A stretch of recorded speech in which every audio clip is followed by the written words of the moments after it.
Commander Sarah Chen stood at the observation deck of the last human evacuation ship, watching Earth shrink to a pale blue dot against the cosmic void. The Galactic Council's ultimatum had been clear. Humanity was too violent, too unpredictable, too dangerous to remain in civilized space.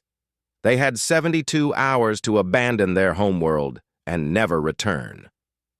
The alien armada surrounding Earth was a testament to the galaxy's unified fear of humanity. Crystalline Vorthak dreadnoughts hung in space like floating cathedrals, their bioluminescent hulls pulsing with contained energy. The insectoid Zephyrians had deployed their hive ships, each one a living organism capable of spawning thousands of fighter craft.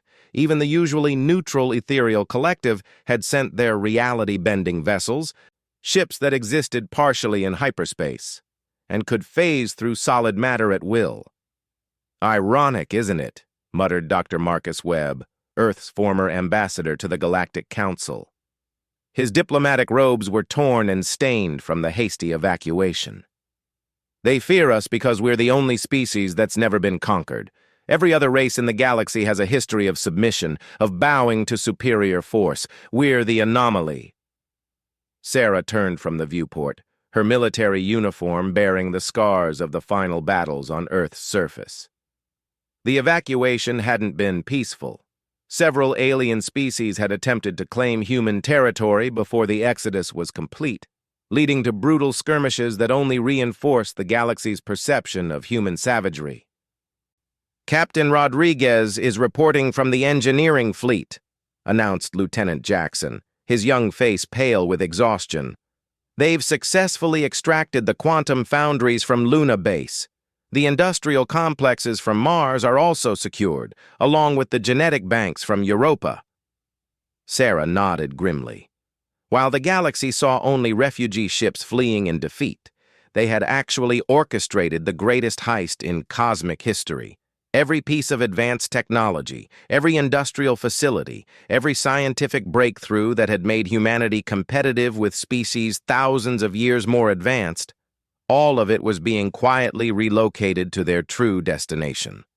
The official records showed humanity heading toward the galactic rim, toward empty space where they could live in exile without threatening anyone.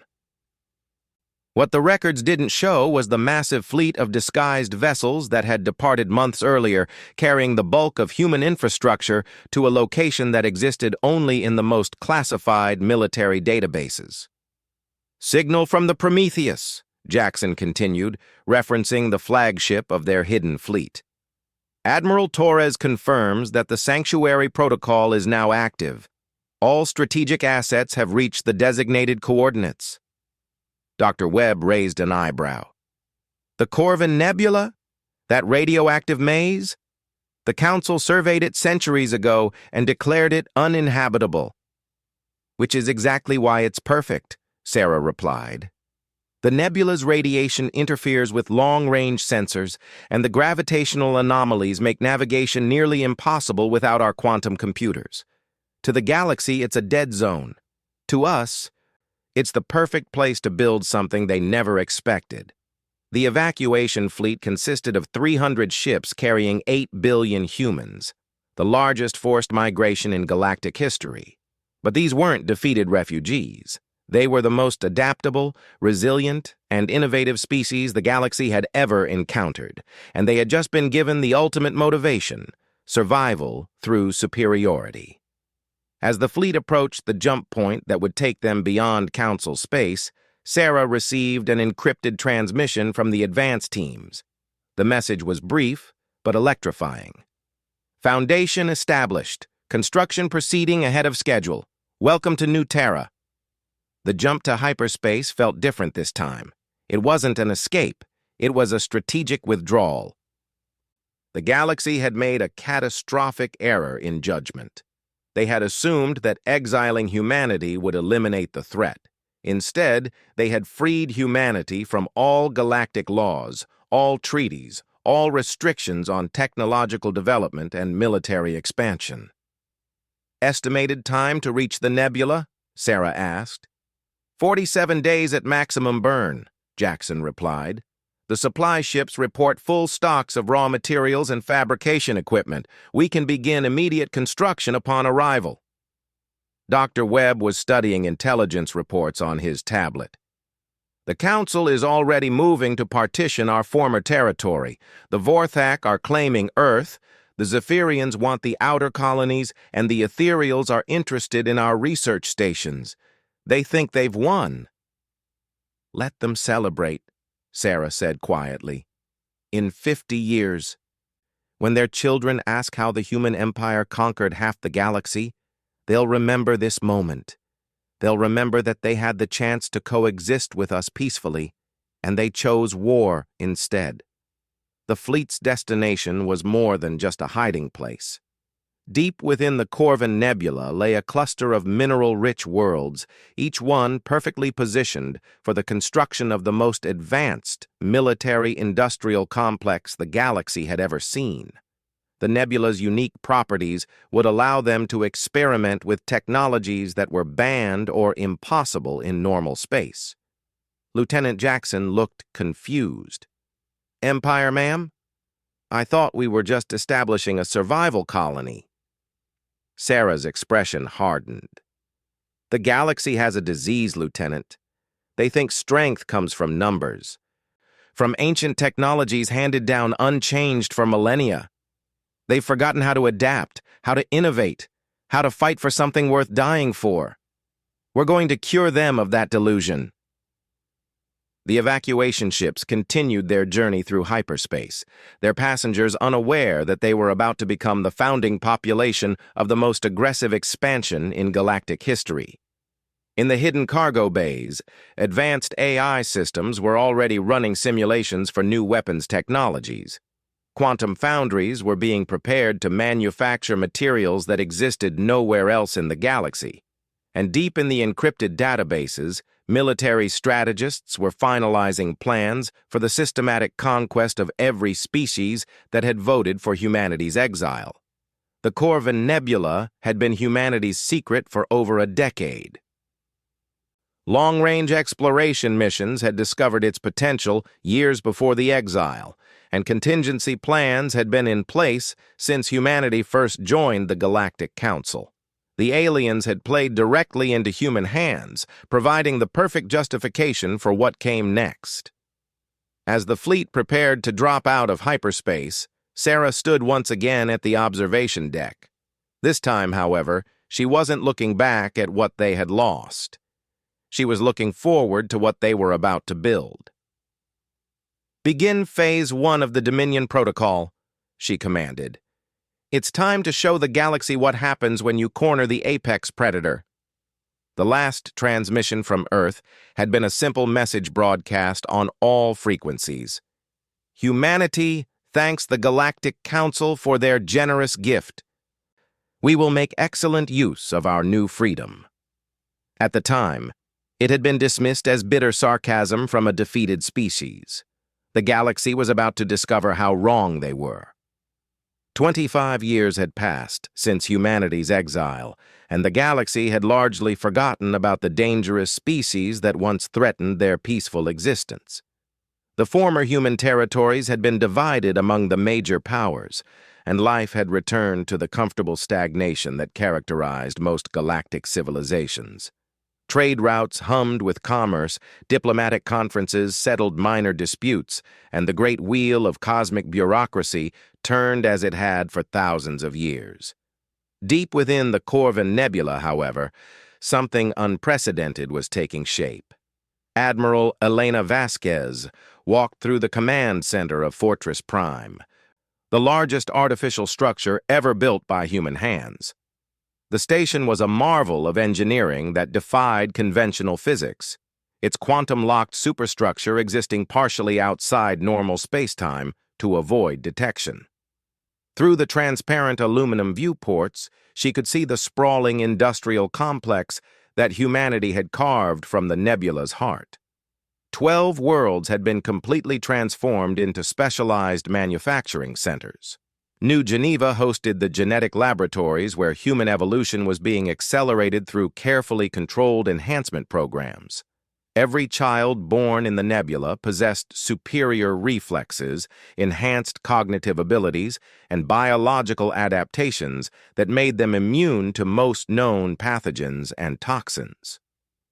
New Tokyo had become the technological heart of their hidden empire, its massive quantum computing arrays running simulations that would have required centuries using traditional methods. The breakthrough discoveries emerging from its research facilities were advancing human science at an exponential rate. They had cracked the secrets of exotic matter manipulation, developed faster-than-light communication systems that bypassed known physics, and created AI constructs so advanced they bordered on true consciousness. Status report from the construction fleets? Admiral Vasquez inquired of her aide, Captain Morrison, whose augmented neural implants allowed him to process data streams that would overwhelm an unmodified human brain. Battlefleet Prometheus has completed field trials of the new Void Serpent-class destroyers, Morrison reported. Data flowing directly into his consciousness from the nebula's vast information network. Initial tests confirm that our quantum stealth technology is completely undetectable by current galactic sensor arrays. The ships can phase through solid matter for up to 37 minutes before quantum coherence degrades. Morrison paused as additional data streams reached him. The Titan shipyards report successful completion of the first Harbinger-class dreadnought. Length, 15 kilometers. Crew complement, 50,000 enhanced humans. Primary armament, reality distortion cannons capable of collapsing local space-time. Estimated time to destroy a Class 5 battle station, 4 minutes. Admiral Vasquez nodded with satisfaction. The Harbinger represented everything the galaxy feared about human ingenuity. While alien civilizations had spent millennia perfecting variations of energy weapons and kinetic projectiles, humans had taken a fundamentally different approach. Why destroy enemy ships when you could simply make them cease to exist? The transformation of humanity within the nebula had been total. The exile had stripped away the cultural and technological limitations that had kept them roughly equal to other galactic species. Free from treaties that prohibited certain research, unbound by ethical committees dominated by alien sensibilities, humanity had embraced their true potential. And the intelligence reports from Council Space? Vasquez asked. Exactly as predicted, Admiral. The major powers are showing signs of technological stagnation. The Vorthak Empire hasn't developed a new ship design in over a century. The Zephyrian Collective continues to rely on biological technology that's fundamentally limited by evolutionary constraints. The Ethereal Collective remains obsessed with philosophical pursuits rather than practical advancement. Morrison's expression grew more serious. However, there have been some concerning developments. Several border worlds have reported strange energy signatures that don't match any known technology. The timing suggests these might be early human scouting missions, but the signatures are so advanced that local authorities have dismissed them as sensor ghosts. The scouting missions were part of Phase 2 of the Dominion Protocol. For the past decade, heavily modified human operatives had been infiltrating galactic civilization. These agents were barely recognizable as the species that had been exiled decades earlier. Genetic modifications allowed them to pass as members of other species, while their enhanced capabilities made them perfect for intelligence gathering and sabotage operations. Dr. Chen's team has an update from the Evolution Project, Morrison continued, accessing another data stream. The latest generation of enhanced humans shows remarkable adaptability. Subjects can survive in hard vacuum for over an hour, process information at rates approaching AI-level efficiency, and demonstrate limited psychic abilities that seem to bypass normal physics. Admiral Vasquez paused at this news. The psychic abilities were an unexpected development, emerging naturally as human consciousness expanded to accommodate their enhanced neural architecture. Initial tests suggested these abilities could interfere with alien technology in ways that weren't yet fully understood. The observation deck offered a view of the nebula's crown jewel, the Genesis rings, massive orbital structures that served as both training facilities and testing grounds for humanity's most ambitious projects. Within those rings, the next generation of human warriors was learning to pilot weapon systems that could reshape reality itself. "Incoming priority transmission from Agent Blackwood," Morrison announced. "He's embedded deep within the Vorthak trade networks." The holographic display materialized, showing a figure that appeared to be a typical Vorthak crystal being, but Admiral Vasquez could see the subtle signs that marked him as human. Enhanced bone density gave him the crystalline appearance, while bioluminescent implants mimicked the natural light patterns of Vorthak communication. "Admiral, I've confirmed intelligence about a developing situation in the outer spiral," Blackwood reported. "3 minor species have formed a defensive alliance after encountering what they describe as ghost ships conducting unknown surveys of their territories. The Council is treating this as a minor piracy issue, but we know these are our deep reconnaissance units." Vasquez frowned. The timeline for Phase 3 might need acceleration if their activities were drawing attention sooner than planned. "What's the Council's current military readiness?" "Unchanged for the past 50 years, Admiral. They maintain patrol fleets sufficient for policing operations, but nothing approaching wartime mobilization. Most species consider large-scale conflict impossible due to the web of trade dependencies and diplomatic agreements. They've structured their entire civilization around the assumption that war is obsolete." This was precisely what human strategists had predicted. The galaxy's peace had made them complacent, their prosperity had made them soft, and their diversity had made them assume that cooperation was always possible. They couldn't conceive of an enemy that had evolved beyond their understanding of warfare itself. "How many species have adopted our technology through black market channels?" Vasquez asked. Morrison consulted his data streams. 17 confirmed cases of minor powers acquiring human-derived weapons through intermediary dealers. They believe they're purchasing advanced technology from an unknown species in the far rim. Performance tests show our deliberate limitations are holding. These weapons are superior to current galactic standard, but nowhere near our actual capabilities. The black market seeding was another element of the master plan. By introducing limited versions of human technology, they were simultaneously gathering intelligence on galactic military capabilities while slowly raising the baseline level of warfare. When the human empire finally revealed itself, the galaxy would already be partially dependent on human innovations. "The latest projections for full-scale operations?" Vasquez inquired. "Dr. Rahman's strategic analysis suggests we could achieve complete galactic dominance within 18 months of initiating open hostilities," Morrison reported. However, his models also indicate that a demonstration of overwhelming force might secure voluntary submission from most species, potentially reducing the conflict duration to less than 6 months. Admiral Vasquez considered this carefully. The goal had never been to destroy the galaxy's civilizations, but to bring them under human leadership. Humanity had learned from their exile that the galaxy needed structure, direction, and the kind of adaptive leadership that only their species possessed. "Signal the fleet commanders for a strategic conference," she decided. "It's time to finalize Phase 3 protocols. The galaxy has enjoyed their peace long enough." As she walked through Fortress Prime's corridors, Admiral Vasquez passed laboratories where humans were unlocking the fundamental secrets of existence, training facilities where soldiers learned to manipulate space-time as a weapon, and industrial complexes that could manufacture impossible materials on a galactic scale. The exile that was meant to remove humanity from galactic affairs had instead created the most powerful military force the universe had ever seen. The final irony was that humanity's transformation had been driven not by hatred, but by a genuine desire to improve galactic civilization.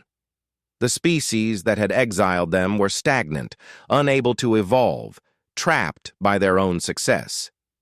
Humanity would free them from that stagnation, whether they wanted freedom or not. Phase 3 would begin soon, and the galaxy would finally meet the empire they had unwittingly created. The first sign that the galaxy's comfortable peace was ending came during a routine council meeting on Nexus Prime, the political heart of galactic civilization. Ambassador Thekvar of the Zephyrian Collective was presenting the quarterly trade reports when the massive holographic display suddenly went dark. Emergency lighting kicked in as every electronic system in the chamber began experiencing cascading failures. Outside the council chambers, the sky above Nexus Prime was changing. Where once there had been empty space, massive structures were materializing as if reality itself was being rewritten. Ships beyond anything in the galactic databases emerged from what appeared to be tiers in space-time, their hulls gleaming with technologies that shouldn't exist. High Counselor Viridian, the ancient ethereal who had presided over galactic affairs for 3 centuries, felt something he hadn't experienced in millennia: genuine fear. The newcomer ships weren't just advanced. They were operating on principles that violated established physical laws. One vessel appeared to exist in multiple dimensions simultaneously, while another seemed to be constructed from crystallized time itself. Unknown vessels. Identify yourselves and state your intentions, broadcast Fleet Admiral Zixthan from the Orbital Defense Station. His crystalline voice carried the authority of someone who had never encountered a threat the Council couldn't handle through diplomacy or overwhelming numbers. The response came not through normal communication channels, but as direct neural transmission that every sapient being on Nexus Prime received simultaneously. The voice was unmistakably human, but enhanced beyond recognition, carrying harmonics that resonated with the fundamental frequency of consciousness itself. Greetings, Galactic Council. This is Admiral Elena Vasquez of the Human Expeditionary Fleet. By the authority of the Terran Empire, I hereby announce the end of your stewardship of galactic civilization. You are not under attack. You are being liberated. The council chambers erupted in chaos. Several representatives began shouting denials. Humans had been exiled decades ago, had fled to the galactic rim as broken refugees. The idea that they could return as conquerors was impossible to accept. High Counselor Viridian maintained his composure despite the growing terror in his ancient heart. Admiral Vasquez, if you are indeed human, you are in violation of the exile decree. Return to your designated territory immediately, or face the full military might of the Galactic Alliance. The laughter that followed was not cruel, but it carried an undertone that suggested the very concept of galactic military might had become obsolete. Counselor Viridian, your full military might is currently experiencing comprehensive system failures. Please direct your attention to your orbital defense grid. Every view screen in the council chambers activated, showing real-time feeds from Nexus Prime's supposedly impregnable defenses. The massive weapon platforms that could crack planets were simply shutting down, not destroyed, not damaged, but deactivated as if some external force had simply switched them off. Automated systems that had operated flawlessly for centuries were now displaying error messages in languages that didn't exist in any galactic database. How is this possible? Whispered Ambassador Kex of the Vorthak Empire, her crystalline form flickering with distress. Those systems are isolated, unhackable. They use quantum encryption that would take millennia to break. You're thinking in terms of your old technology, Admiral Vasquez replied, her enhanced voice carrying subtle harmonics that seemed to bypass rational thought and speak directly to primal understanding. We don't break your encryption, Ambassador. We simply convince your quantum states to assume different configurations. Reality is far more malleable than your species ever realized. The scale of the technological gap was becoming clear. This wasn't a military conquest in any traditional sense. It was a demonstration that humanity had evolved beyond the constraints that limited every other galactic civilization.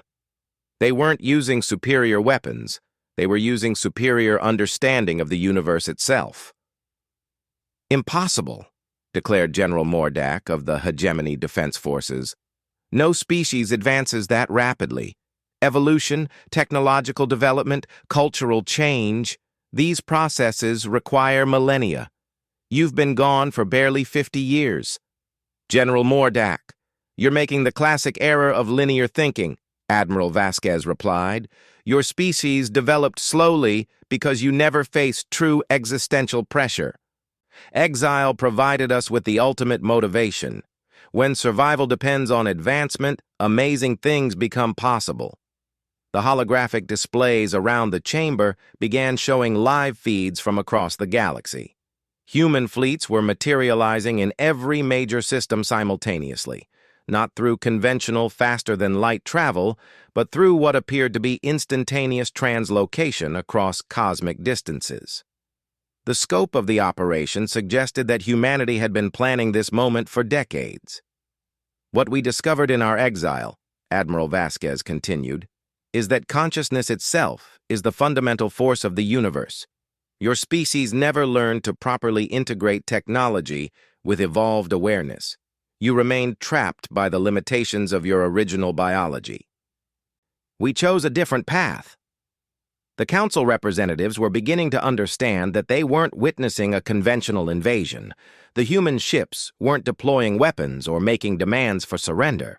Instead, they were simply present, waiting, demonstrating capabilities that made resistance not just futile, but conceptually meaningless. Ambassador Thekvar found his voice. "What do you want from us? Resources? Territory? Submission?" "We want to give you a gift, Ambassador," came the reply. "The gift of purpose, of growth, of a future that extends beyond the comfortable stagnation you've embraced for so many centuries.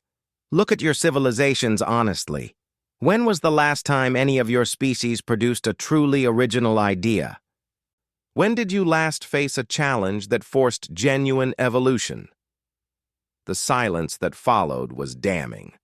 Most galactic species had achieved technological and cultural plateaus millennia ago, content to repeat successful patterns indefinitely.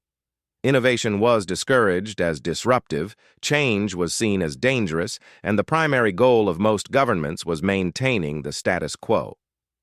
High Counselor Viridian activated his personal communicator, attempting to contact the various fleet commands scattered across the galaxy. The responses, when they came, were uniformly disturbing.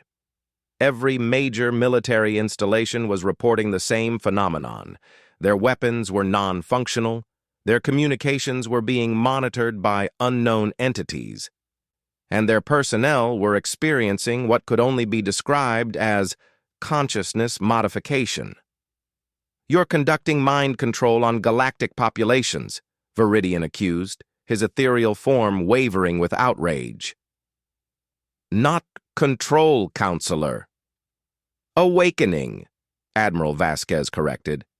"We're removing the artificial limitations that your societies have placed on individual consciousness. Your people are finally being allowed to think clearly about their situations. Most of them are finding the experience liberating." The reports flooding in supported this claim. Across the galaxy, populations weren't panicking or resisting the human presence. Instead, they were experiencing what psychologists would later term cognitive liberation, the removal of cultural programming that had kept them locked in predetermined thought patterns. For the first time in generations, entire species were beginning to question the fundamental assumptions of their civilizations. "This is still conquest," protested General Mordak. "Regardless of your methods, you're imposing your will through superior force." "General, conquest implies taking something by force," Admiral Vasquez replied. "We're not taking anything. We're offering integration into something greater. Your species can continue to exist, to grow, to develop, but under guidance that actually understands the universe you live in. The holographic displays shifted again, now showing scenes from human space within the Corvin Nebula. The council representatives saw cities that defied conventional architecture, where buildings grew like living organisms, while remaining more advanced than anything in galactic civilization. They saw humans who had retained their essential humanity while becoming something far greater than their original limitations allowed. "This is what we're offering," Admiral Vasquez continued. "Not domination, but elevation. Your species have spent so long avoiding change that you've forgotten how to grow. We remember. We can teach you." Ambassador Kex studied the images carefully. "And if we refuse this gift, then you continue as you are, under our protection, until your people naturally choose otherwise. We're not forcing transformation, Ambassador. We're simply removing the artificial barriers that prevent it. Evolution will take its natural course." The genius of the human approach was becoming clear. They weren't conquering the galaxy through military force or political manipulation. They were conquering it through demonstration of superiority so complete that resistance became not just impossible, but irrational. Who would choose limitation when transcendence was offered freely? High Counselor Viridian made his decision with the weight of cosmic history. "What are your terms?" "No terms, Counselor," Admiral Vasquez replied. "Only an invitation. Join the Terran Empire as equal partners in the next stage of galactic evolution. Keep your cultures, your territories, your identities. Simply accept guidance from a species that has learned to harness the true potential of consciousness." The vote, when it came, was unanimous, not because the Council feared human military might, but because they recognized the opportunity being offered. For the first time in galactic history, a species had emerged that could lead others toward genuine growth and development. As the formal ceremonies concluded and humanity took its place as the guiding force of galactic civilization, Admiral Vasquez allowed herself a moment of reflection. The exile that was meant to eliminate humanity's influence had instead given them the freedom to become what the galaxy truly needed: shepherds for species that had forgotten how to evolve. The irony was perfect, and the future was limitless.